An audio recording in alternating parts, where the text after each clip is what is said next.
So what do you call yourself? Welcome to the LaTangela Show. Hey, what can I do for you this fine day? This is your destiny. Hot, hot, hot. Right now. Welcome to the LaTangela Show.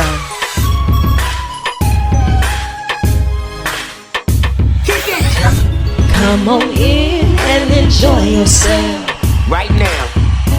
We gon' party like no one else. Welcome to the LaTangela Show.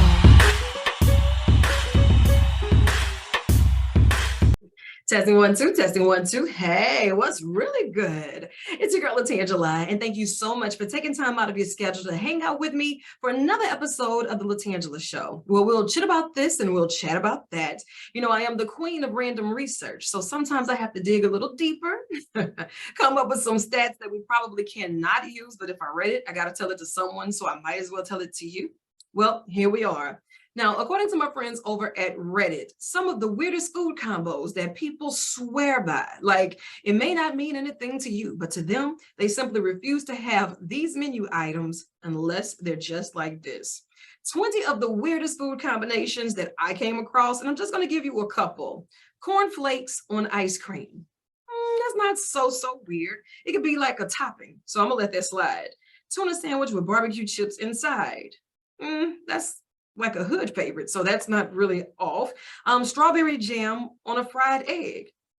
That's not weird. I do that all the time. Salt and vinegar chips topped with sauerkraut. Okay. Chili on a cinnamon roll. Peanut butter and pickle sandwiches.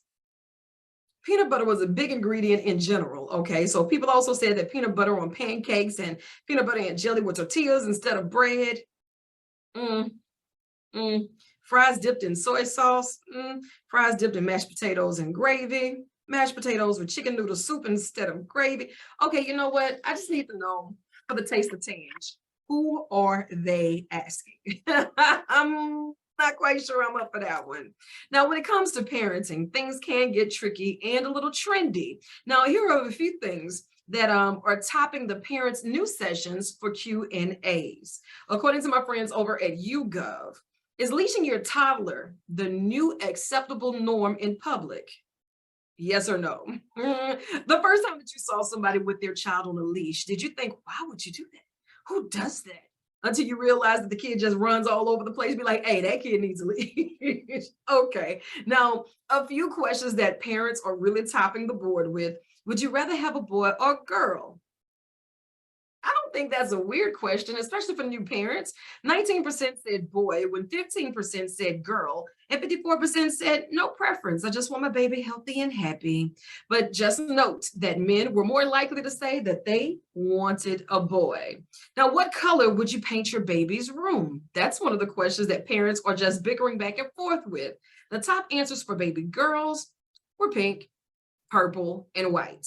Now, for boys, of course, it's blue, white, and green. Now, would you rather give birth at a hospital or at home? Because some of these things really began to get trendy, especially with the midwives and the water births or the in tune with nature type situation. 12% of the women said a home birth would be awesome. And another 8% said no preference. So 1 in 5 would actually be up for it. Now, disposable or cloth diapers. For me, that's like a no-brainer. Disposable, because who's supposed to be washing these cloth diapers? baby. But on a higher note with that, only 14% said cloth. Another 23% said they'd use both. So that means about 37% said, well, I'll use at least some cloth diapers just to say that my baby had the experience. Disposable. Is it okay to post photos and videos of your baby on social media? Now, this is really touchy, because you don't want to start exploiting your children. You don't want to have them so versed to being a hot topic, a trend, or a hashtag, right? Well, that's one of the things that they really felt was super touchy. On social media, 39% of the family said, no, don't do it at all. It's okay to let the baby live a normal life without having to go on social media. I feel you on that. Is it okay to pierce your baby's ear? 36% said yes, And that includes 44% of women and 26% of men. And at what age is a kid no longer a baby? Probably, 198 months old. Because to the parents, you'll always be their baby. Now, listen, I already know that you are chiming in from the beautiful city of Atlanta. Yes. Not only are you chiming in from the beautiful city of Atlanta, but you're making it home for so many. And I know that that has to be a good feeling, especially when you're enhancing families, you're enhancing the neighborhood, but it gets way deeper than that. You wear so many different hats, but I'm just going to start off and put a handle on this thing. The Absolutely. president and CEO of the Atlanta-based Madison Chase Capital Advisors, none other than the Tanya Blanchard. Thank you so much for that warm introduction. Anytime. Look, thank you for taking time out of your schedule to join me today in the hot seat and on the tan line, because I've got questions that need answers. Okay, I'm here.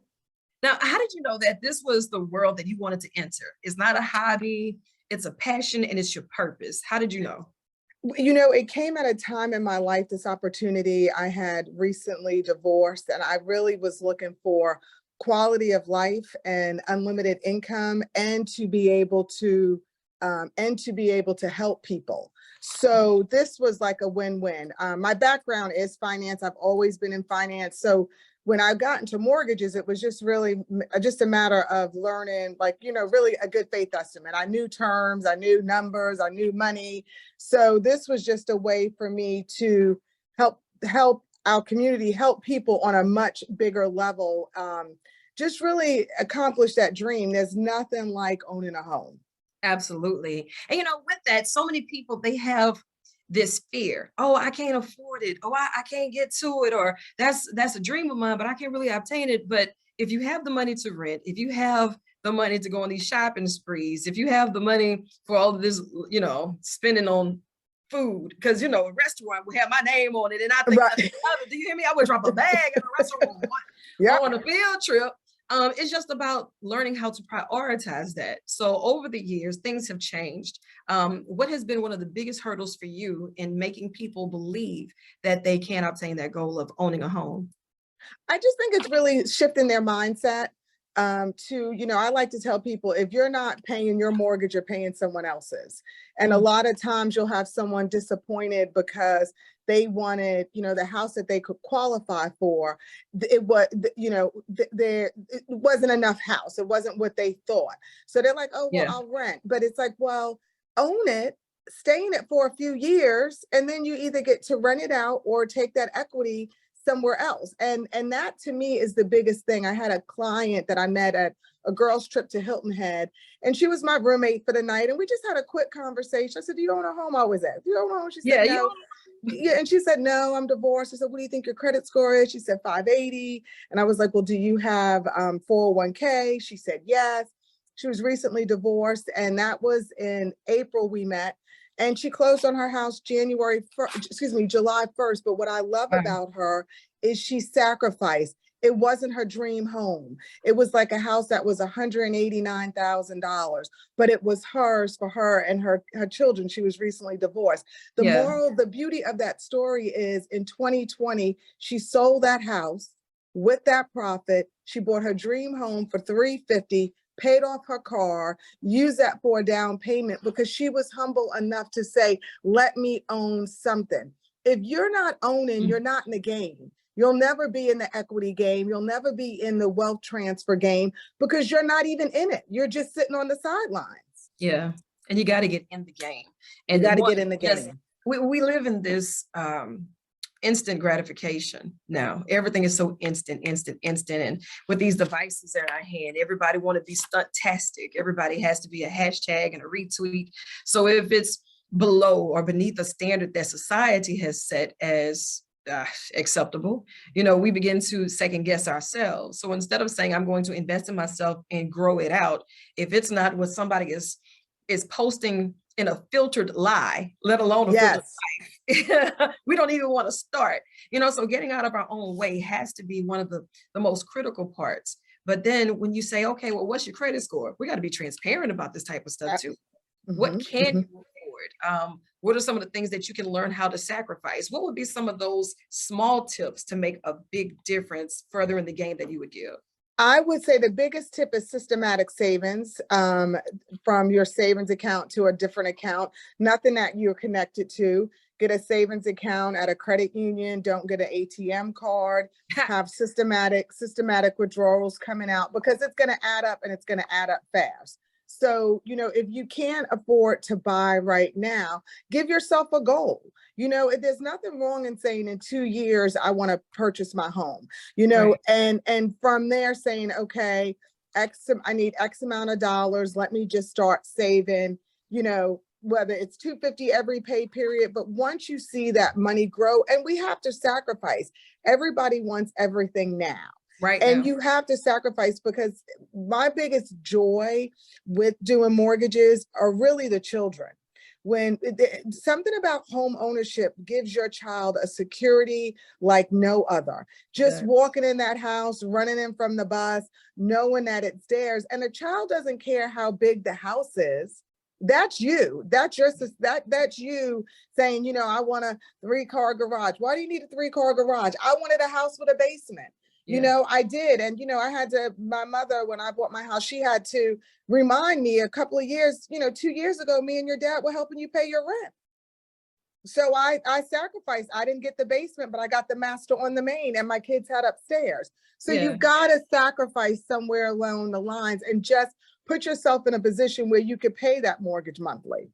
I love that. And when you talk about the kids run in and they know they're coming from the bus stop to their home, when you have security in neighborhoods, your neighborhoods are more secure.